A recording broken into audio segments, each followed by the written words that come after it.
X, opening a fresh pack of cigarettes, said he had just turned the radio off. Undarkened, Clay watched X try to get a cigarette lit. Jesus, he said, with spectator's enthusiasm, you ought to see your goddamn hands. Boy, have you got the shakes, you know that? X got his cigarette lit, nodded, and said Clay had a real eye for detail. No kidding, hey? I goddamn near fainted when I saw you at the hospital. You looked like a goddamn corpse. How much weight you lose? How many pounds, you know? I don't know. How was your mail when I was gone? You heard from Loretta? Loretta was Clay's girl. They intended to get married at their earliest convenience. She wrote to him fairly regularly from a paradise of triple exclamation points and inaccurate observations. All through the war, Clay had read all Loretta's letters aloud to X, however intimate they were. In fact, the more intimate the better.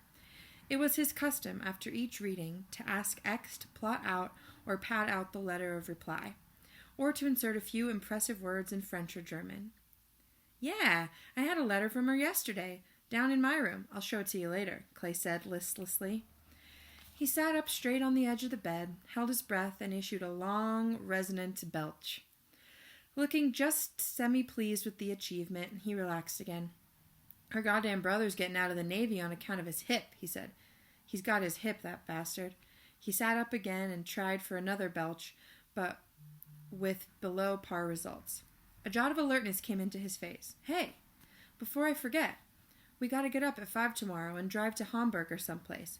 Pick up Eisenhower jackets for the whole detachment. X, regarding him hostilely, stated that he didn't want an Eisenhower jacket. Clay looked surprised, almost a trifle hurt. Oh, they're good. They look good. How come? No reason. Why do we have to get up at 5? The war's over, for God's sake. I don't know. We gotta get back before lunch. They got some new forms in we gotta fill out before lunch. I asked Bulling how come we don't fill them out tonight. He's got the goddamn forms right on his desk. He don't want to open the envelopes yet, the son of a bitch. The two sat quiet for a moment, hating Bulling. Clay suddenly looking at X with new, higher interest than before. Hey, he said. Did you know the goddamn side of your face is jumping all over the place? X said he knew all about it, and covered his tick with his hand. Clay stared at him for a moment, then said, rather vividly, as if he were the bearer of exceptionally good news, I wrote Loretta you had a nervous breakdown. Oh? Yeah. She's interested in hell and all that stuff. She's majoring in psychology. Clay stretched himself out on the bed, shoes included. You know what she said? She said nobody gets a nervous breakdown just from the war and all. She says you probably were unstable like your whole goddamn life. X bridged his hands over his eyes. The light over the bed seemed to be blinding him, and said that Loretta's insights into things were as always a joy. Clay glanced over at him. Listen, you bastard, he said. She knows a goddamn sight more psychology than you do. Do you think you can bring yourself to take your stinking feet off my bed? X asked. Clay left his feet where they were for a few don't tell me where to put my feet seconds, then swung them around to the floor and sat up. I'm going downstairs anyway. They got the radio on in Walker's room. He didn't get up from bed, though. Hey, I was just telling that new son of a bitch, Bernstein, downstairs. Remember that time I and you drove into Volognes and he got shelled for about 2 goddamn hours, and that goddamn cat I shot that jumped up on the hood of the Jeep where you were laying in that hole, remember? Yes, don't start that business with that cat again, Clay. God damn it, I don't want to hear it. No, all I mean is I wrote Loretta about it. She and the whole psychology class discussed it. In class and all. The goddamn professor and everybody. That's fine. I don't want to hear about it, Clay. No, you know the reason. I took a pot shot at it, Loretta says. She says I was temporarily insane. No kidding. From the shelling and all. X threaded his fingers once through his dirty hair, then shielded his eyes again against the light. You weren't insane. You were simply doing your duty. You killed that pussycat in as manly a way as anyone could have under the circumstances. Clay looked at him suspiciously. What the hell are you talking about? That cat was a spy. You had to take a pot shot at it. It was a very clever German midget dressed up in a cheap fur coat. So there was absolutely nothing brutal or cruel or dirty or even... God damn it, Clay said, his lips thin. Can't you ever be sincere? X suddenly felt sick, and he swung around in his chair and grabbed the waste basket just in time. When he had straightened up and turned towards his guest again, he found him standing, embarrassed, halfway between the bed and the door. X started to apologize, but changed his mind and reached for his cigarettes. "Come on down and listen to Hope on the radio, hey?" Clay said, keeping his distance but trying to be friendly over it. "It'll do you good, I mean it." "You go ahead, Clay. I'll look at my stamp collection." "Yeah? You got a stamp collection? I didn't know you." "I'm only kidding." Clay took a couple of slow steps towards the door.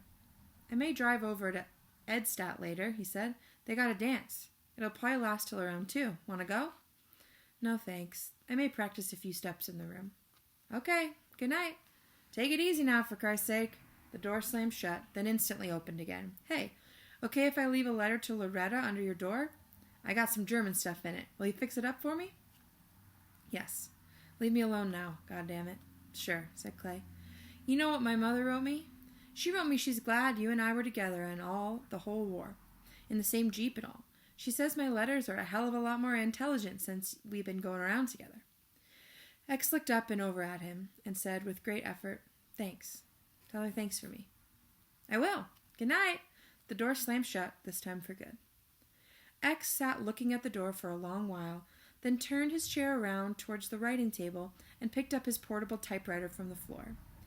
He made space for it on the messy table surface, pushing aside the collapsed pile of unopened letters and packages. He thought if he wrote a letter to an old friend of his in New York, there might be some quick, however slight, therapy in it for him. But he couldn't insert his note paper into the roller properly. His fingers were shaking so violently now. He put his hands down at his sides for a minute, then tried again, but finally crumpled up the note paper in his hand. He was aware that he ought to get the wastebasket out of the room, but instead of doing anything about it, he put his arms on the typewriter and rested his head again, closing his eyes. A few throbbing minutes later, when he opened his eyes, he found himself squinting at a small, unopened package wrapped in green paper. It had probably slipped off the pile when he had made space for the typewriter. He saw that it had been readdressed several times. He could make it out on just one side of the package, at least 3 of his old APO numbers. He opened the package without any interest, without even looking at the return address. He opened it by burning the string with a lighted match. He was more interested in watching a string burn all the way down than in opening the package, but he opened it, finally. Inside the box, a note, written in ink, lay on top of a small object wrapped in tissue paper. He pecked out the note and read it. "Dear Sergeant X, I hope you will forgive me for have taken 38 days to begin our correspondence. But I have been extremely busy, as my aunt has undergone streptococcus of the throat and nearly perished, and I have been justifiably saddled with one responsibility after another. However, I have thought of you frequently, and of the extremely pleasant afternoon we spent in each other's company on April 30th, 1944, between 3:45 and 4:15 p.m., in case it slipped your mind. We are all tremendously excited and overawed about D-Day, and only hope that it will bring about the swift termination of the war and a method of existence that is ridiculous to say the least. Charles and I are both quite concerned about you. We hope you were not among those who made the first initial assault upon the Contentin Peninsula. Were you? Please reply as speedily as possible. My warmest regards to your wife. Sincerely yours, Esme. P.S. I am taking the liberty of enclosing my wristwatch, which you may keep in your possession for the duration of the conflict. I do not observe whether you were wearing one during our brief association, but this one is extremely waterproof and shockproof, as well as having many other virtues, among which one can tell at what velocity one is walking if one wishes. I am quite certain that you will use it to greater advantage in these difficult days than I ever can, and that you will accept it as a lucky talisman. Charles, whom I am teaching to read and write, and whom I am finding an extremely intelligent novice, wishes to add a few words. Please write as soon as you have the time and inclination. Hello, hello, hello, hello, hello, hello, hello, hello, hello, hello. Love and kisses, Charles. It was a long time before X could set the note aside, let alone lift Esme's father's wristwatch out of the box. When he did finally lift it out, he saw that its crystal had been broken in transit. He wondered if the watch was otherwise undamaged, but he hadn't the courage to wind it and find out. He just sat down with it in his hand for another long period. Then suddenly, almost ecstatically, he felt sleepy. You take a really sleepy man, Esme, and he always stands a chance of again becoming a man with all his faculties